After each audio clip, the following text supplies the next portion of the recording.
তীব্র দাবদাহের মাঝে মরার ওপর খাড়ার ঘা হয়ে দাঁড়িয়েছে লোডশেডিং। শহর থেকে গ্রাম, সারা দেশে বিদ্যুতের লুকোচুরিতে সাধারণ মানুষের নাভিশ্বাস উঠছে। পিডিবির তথ্য মতে চাহিদার তুলনায় উৎপাদন কম হওয়ায় প্রতিদিন কয়েক হাজার মেগাওয়াট বিদ্যুতের ঘাটতি দেখা দিচ্ছে। জ্বালানি সংকটে অনেক বিদ্যুৎ কেন্দ্র বন্ধ থাকায় ঘন্টার পর ঘন্টা অন্ধকারে থাকতে হচ্ছে সাধারণ মানুষকে। এর ফলে থমকে গেছে ক্ষুদ্র ও মাঝারি শিল্পের চাকা, ব্যাহত হচ্ছে শিক্ষার্থীদের পড়াশোনা।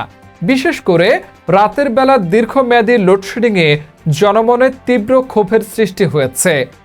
সরকারি পর্যায়ে দ্রুত সংকট সমাধানের আশ্বাস দেওয়া হলেও বাস্তবে পরিস্থিতির কোনো দৃশ্যমান উন্নতি চোখে পড়ছে না। মূলত আমদানি করা জ্বালানির ওপর অতি নির্ভরশীলতাই এখন গলার কাঁটা হয়ে দাঁড়িয়েছে। পর্যাপ্ত বিদ্যুৎ নিশ্চিত করতে না পারলে দেশের অর্থনীতি ও জনজীবন উভয়ই দীর্ঘমেয়াদী ঝুঁকির মুখে পড়ার আশঙ্কা বিশ্লেষকদের।